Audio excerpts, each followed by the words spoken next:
What's happening, folks? Welcome back to Celtic Fans TV. It's time for a live, full-time reaction. The Bodø Glimt to Celtic 0. We go out 5-1 on aggregate. I've got Chris and Martin with me to go through tonight's game. Chris, we'll start with you, mate. I'm wanting to keep this short and sweet because I've probably said what I'm going to say tonight 1,000 times. But what do you make of that tonight? Look, there's no getting away from it, Paul.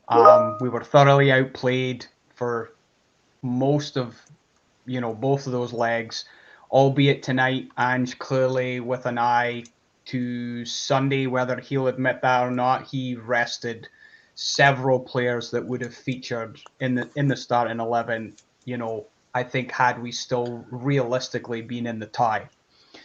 That aside, I hold my hands up. That's a very good team. Callum said it in our group chat when the draw was made. That was the one team he didn't want to see, and I totally see why now. I mean, both sides play a very similar style of football.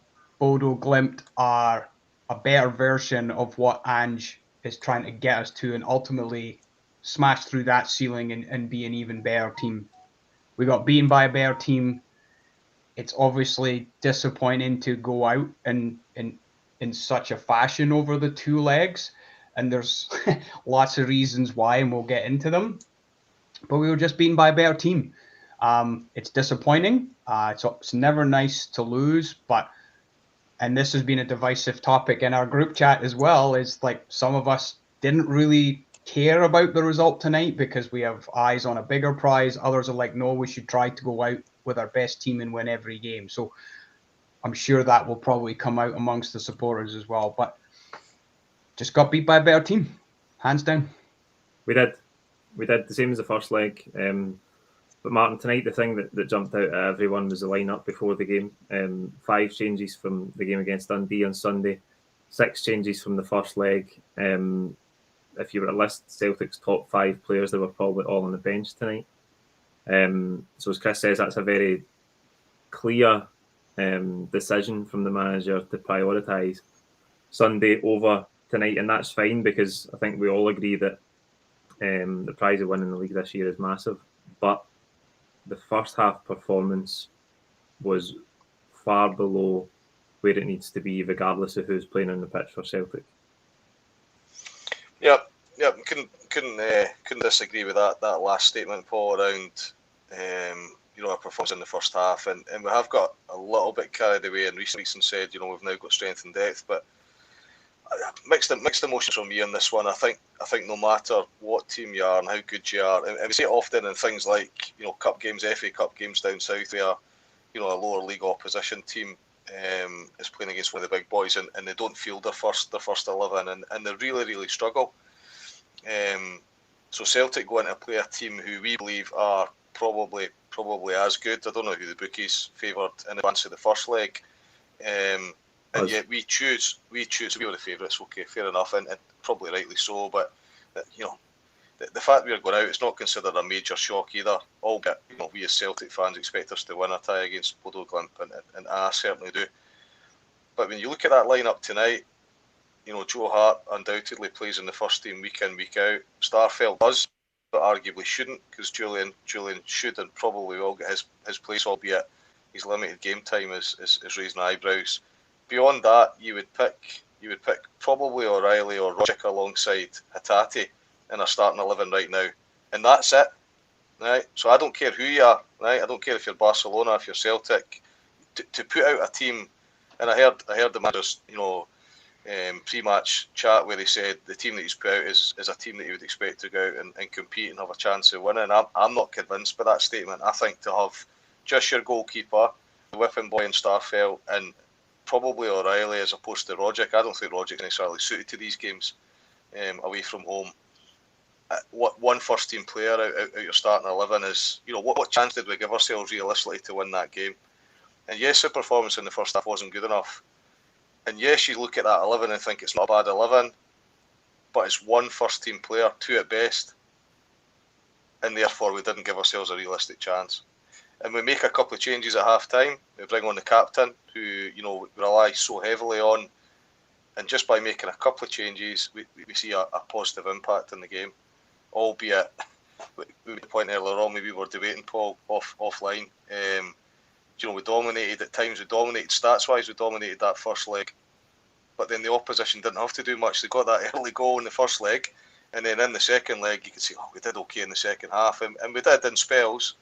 But by that point, we're already 4-1 down. The tie's over, and therefore Bodø Glimt don't need to do anything creative. They don't need to command possession. They don't need to create chances. They just need to see the tie out and control the game, which arguably was all they had to do in that first leg. We had 63% possession, more corners, more shots on target.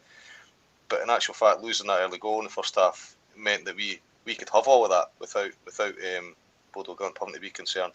But the starting lineup for me was a statement from the manager which says we need to win the league, and ideally we win a treble domestically, but with personals we need to win the league. Almost having given up that tie, I think, because he didn't give us a good chance. And just to repeat the point I'm trying to make here is, does not matter what team you are, Barcelona or Real Madrid, to start with one first-team player, we've not given ourselves a fighting chance. Yeah, it was strange. I was surprised by the lineup. It was strange to see so many first-team players out, regardless of where the priorities lie. Just on last week, the first leg, as you say, we were debating this in the group chat there during the game. I would argue that last week they controlled the game, regardless of the possession stats and the shots that we had. They controlled the game because they were almost happy for us to have it. They picked us off in the counter attack, and I'm going to go at risk of going off on a tangent here, right? Because I do want to talk a wee bit about the actual detail of tonight's game. But I started taking notes tonight, and I just stopped about 20 minutes in because I was like, "What is the point in writing this down?" It's just getting worse and worse, and it's things that I've said before and I'll say again.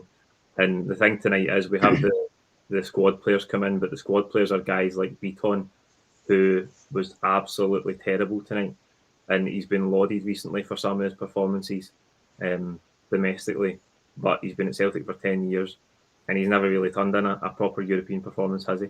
You could say the same about Tom Rogic, who again tonight, I think he got it to half time, no wonder. I'm surprised Beaton and Rogic made it to half time.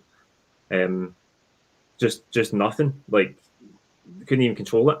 Didn't want to tackle, didn't want to sprint. It was remarkable to sit and watch it. And Chris, I feel like that sums up for me, and I know those are players who have been here for a while and they're not necessarily Ange players and they won't be here forever, and if Ange gets more transfer windows he'll bring more players in and we might have less of a reliance on those guys. But I feel like for the last 10 years comfortably, Celtic have had players that are successful domestically, can reach the standard and cut it domestically, but they can't do it in Europe. And I think that's been the case with far too many players that Celtic have recruited in the last 10 years. And I think that's why we find ourselves constantly stuck in this cycle of a lot of domestic success, but losing in Europe every single season to what seems like diminishing quality of opposition every year and diminishing quality of competition, because we used to consider ourselves a Champions League team, then a Europa League team, and if we keep going in a few seasons we'll be saying maybe we're a Conference League team. Your points are well made, Paul, and look, I'm not going to argue with most of what you say. I think if you want to go back in the last 10 years, the first spell under Lennon, we had some, I would call, world-class players in our team at that time, right? They hadn't gone on. Virgil van Dijk being a perfect example, Victor Wanyama. The spine of your team, real quality players that allowed us to compete on that level for 2 years, right? We had 2 very good years in the Champions League, right? You are correct. Under Dyla, we didn't do much in Europe. Rodgers, we made it to the Champions League, but we got absolutely pummeled, right? We didn't have the depth of the squad. Lennon, the second time around, we had a fantastic season in the Europa League when we won 9 in a row, and then obviously we know last year speaks for itself, right? So there has been pockets where we've done well in Europe. I think the only thing I'm trying to look at, and maybe Celtic fans will say, oh, you're always glass half full, rose-tinted glasses, but Ange hasn't had the time yet, I believe, to fully build a team that he feels would be capable of competing, maybe at the Europa League. Maybe that's where a club of our stature now belongs. Doesn't mean we shouldn't aspirationally try to get to the Champions League and that's where we compete. Of course we should. And if we win the league this year, we will go straight into the Champions League, and his recruitment will have to be superb again in the summer to try and compete at that level. I can't see into the future, so I can't say whether we will or we won't.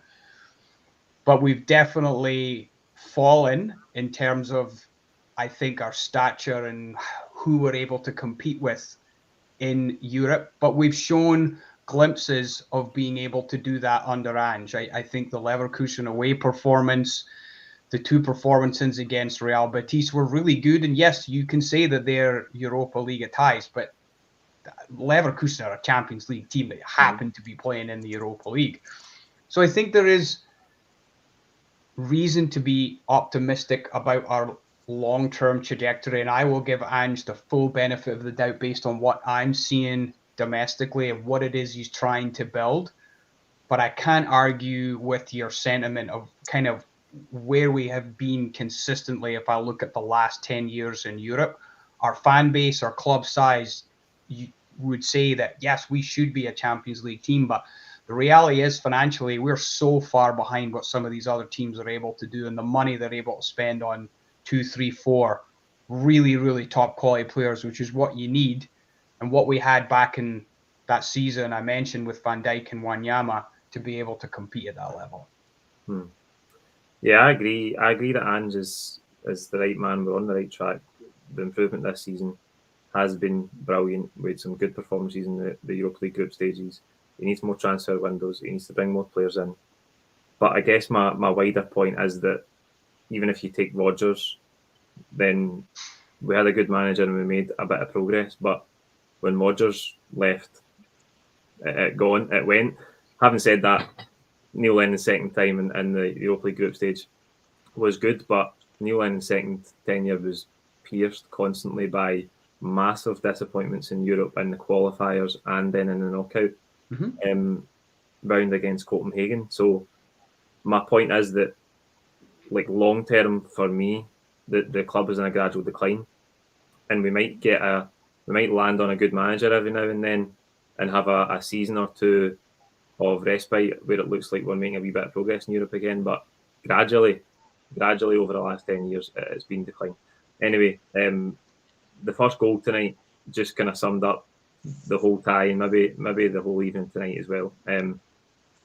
Welsh plays a ball into Beaton, sells him short, and Beaton, whether he gets fouled or not, I don't know, but instantly, Bodø Glimt are 5v3 instantly. And then they work it to Solbakken, and Scales shows him onto his left foot. I mean, I don't know if Liam Scales watched the game last week, but surely MD that did could have told you that if Solbakken's in the right-hand side of the box, you need to show him onto his right-hand side. A dreadful goal to lose, and if it wasn't for Joe Hart, it could have been 3-0 at half-time comfortably. Martin, as you say, the tie's over, and then we make the changes in the second half, and we stabilise a wee bit, and we get a wee bit better, and we create maybe a chance or two, but what does it matter? The game's done, the tie's done, and in the end up, it's 5-1 over 2 legs. I mean, as soon as that first goal goes in, we could have went up the road. The boys that have managed to get there, and some of them had a real tough time getting there today. Planes landing in different parts of the country and getting there just in time for kick-off and being freezing. Generally, they could have went up the road because the tie was finished at that point. When you looked at, for me, Paul, what kind of summed up the game, and you alluded to this earlier on, was the players' desire. So you think about that first goal and, in fact, the second goal, and the amount of space that we allowed the players to utilise, to control the ball, to make a decision. There was no pressure, there was no pressing. In both occasions, the player had time to really compose themselves and either make a pass or shoot. Just not good enough. It almost felt like the team selection itself created a bit of apathy in the team, where we said, look, team selection suggests that we're not concerned about this competition. Let's just go out and get the tie played. That's what it felt like. Because if you'd put out maybe even half a first team with some players who were considered the next best, then maybe, because the first goal tonight was critical, and to lose an early goal after losing an early goal in the first leg last week was criminal. The only solace I take from the whole thing is tonight almost felt like a non-event, because the point I made earlier on around when I seen the team, I thought with very little chance, albeit one or two of those players are getting stronger and fitter the more game time they went, and that was therefore going to be a benefit to us for them to get game time. But with regards to how confident I was, having seen that team to get through the tie, I wasn't at all. Paul, just briefly in response to the comment you've made, I know you're not in a good place from and I remember you telling us about the Rangers debacle, and I was a wee bit in denial, and you were right. We went on to lose another 2-3 games after that. You seen it coming, and then thankfully we eventually got that victory we wanted. But in Europe, if we just look back, I mean, for 10 since Martin O'Neill got us into Europe, which is an eternity ago, isn't it? And I remember it like it was yesterday, though, because the celebrations were wild. We get through in Amsterdam, we go on and we play Juventus in that first game. That was season 2001. I believe we've had 10 Champions League campaigns since then, and 3 occasions got into the group stages. But that does feel like such a long time ago now, doesn't it? That feels like an eternity ago. And if you look at, you said the last 10 years, if you look at the last 5 years, so Champions League campaign in 17, albeit we didn't do very well, we only got 3 points that year. But that was the last time we were in the Champions League. At the AEK Athens, I remember being in Athens that night and thinking we should have qualified. It was the absence of Beata that night, where we lost the cross came over and we lost the goal, but we went out by 1 goal. We scored in the game, and we had all the pressure, and had we got that same goal, we were through. And that was all about the cloud and the Beata wanting to leave and Rodgers falling out. You'll remember it. That was a marginal absence or departure in the Champions League campaign. The Cluj one was horrendous, but we got through the Europa that year, didn't we? So we didn't get in the Champions League, but we got through Europa, and of course the Lazio thing will live with us forever. That night in Rome, one of the best nights I've ever had in Europe, right? So that felt like a high and a success that year, albeit Copenhagen was slightly disappointing. The big one that's really set us back in Europe and the reputation of Europe was last season, where Ferencváros initially, and then to finish bottom of the group with practically no points, loads of goals scored against us and all the rest of it. That was a tough gig, right? We have performed much better this year than we did last year, right? And as Chris said at the start of the show, to get 9 points, I mean, how we never qualified from that group. It was a draw in the second last game, wasn't it? That knocked us out. Tonight's a disappointment, right? We're all gutted, but there was definitely amongst the fan base there was, do we really want to qualify? Would we rather have Saturday games? Would we rather win the league? Because the league's not won yet, right? We're 3 points ahead, and I've made a bold prediction to say we're going to win it by 10 points. I'm not convinced I believe that, but also I can visualise it. We'll go out and beat the Rangers now a couple of times. There's 9 points right away, right? But it doesn't matter how many we win it by. We need to win it, right? And we're 3 points ahead just now. Not an easy game at the weekend, so there will be some fans out there say, actually, we could do without it and be over it by tomorrow. There'll be other fans like yourself, Paul, who'll say, I'm really worried about, is it Europa League, is it Champions League next year? And I get it, right? But when you reflect and you look back throughout those seasons, I don't think it's as bad as you're feeling right now. Does that make you feel better? No, I need to qualify. No, really. I need to qualify everyone by saying that I'm particularly pissed off tonight, but I'm looking forward to getting back to league duty so we can pretend we're a good team again. Maybe we can win the league, get in the Champions League next season, and then be reminded that we're actually not very good at all. That seems to be the cycle. Chris, I don't even know how to round up tonight. We go to Hibs on Sunday, and we need to win it. Yeah, I mean, look, I think the one thing that there's many things I love about Ange Postecoglou. How he handles the media, how he handles his players. He never got too low when we were 6 points behind going into Boxing Day and then the break. And he's not gotten too high now that we're 3 points ahead. He understands the long game. And Martin, joking aside, say we're going to win the league by 10 points, whatever. I just want us to win it. And I think Ange Postecoglou believes we can. And he is going to have them laser focused for Sunday. Now, once they cross the white line, it's on the players to deliver a performance. Easter Road historically has not been a great place for us to go. You can be absolutely certain our best team minus Kyogo will be on the field to start the game, right?